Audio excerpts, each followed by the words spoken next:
Boom! Oh, hey, I've been having fun with Pyrogales if you couldn't tell. Turning your Burning Maul into a one-bang damage super is something I think every Titan main can appreciate, especially since there was no Solar Super that you could fire and forget before. Now though, everything looks like a nail. Here's how I fit in as many slams as possible. Dim link in the description as usual. Now, Pyrogale Gauntlets make your Burning Maul do one slam that does about 7 times the damage of a regular heavy attack, and also adds some Flame Twisters that stick around for damage over time afterwards. In addition, you'll also get a single Flame Twister from the Consecrating melee. Both attacks were already excellent at cheating out ignitions, and this turns them into real big fire bombs. I can make these clips all day. Therefore, the main focus of this build is having a Consecrating melee on deck at all times, and then spamming it to get the Burning Maul faster. The mod setup is focused on hands-on, the momentum transfer impact induction combo, and heavy-handed. So long as you land Consecrating hits, this combination will give you scaling energy returns based on the rank and amount of enemies that you burn. You'll also make orbs thanks to heavy-handed, which will, thanks to the Absolution mod, return even more energy. You'll still want to have as much strength as possible for those times when you miss or your kill gets taken, but that isn't a deal breaker thanks to the weapons and subclass setup.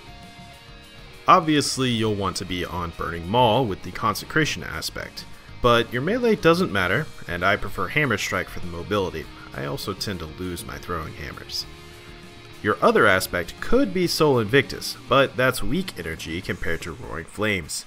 Survivability on this build comes from the Recuperation mod and Fire Sprites, which you will make at the same times you would be making Sunspots. It's hard to pass up the Roaring Flames damage bonus because of this. The fragments do a lot of heavy lifting in this build. Ember of Searing gives melee energy and a Fire Sprite when you kill a scorched target. This works regardless of where the scorch comes from, and makes Incandescent an even more god tier weapon perk for this build. Ember of Eruption increases the size of ignitions, which you will cause with every Consecrating thanks to its secondary effect to instantly ignite any scorched target. The upswing scorches and the slam ignites. Ember of Wonder generates orbs when ignitions grab kills, and also increases resilience. This allows Consecrating slams to scale into endgame, because if the slam doesn't kill a target, the ignition probably will. Finally, Ember of Mercy is your main source of healing, turning Fire Sprites into lifesavers alongside a nice resilience increase. That allows you to stay aggressive and inside of slam range. Finally, let's talk about the weapons. I believe the ideal primary setup for this build is Incandescent Pugilist, which actually has a surprisingly large pool of candidates.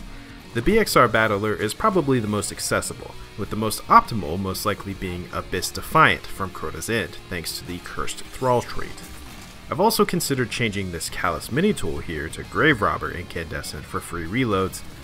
Basically, Incandescent is the only must-have perk in my mind. In terms of energy weapons, I think the best option is Conditional Finality for the guaranteed ignitions. Obviously that isn't the most accessible option, so otherwise I would stick to a 1-2 punch shotgun to synergize with Roaring Flames affecting your uncharged melee. Ragnhild D and Wastelander M5 both do excellent work in that regard. As for your heavy slot, machine guns are very good right now, so fixed odds from Duality is great as usual. You could also be a real Titan main and rock an Incandescent Throne Cleaver. Now I have to get back to what I was doing. Whatever that was. See you around.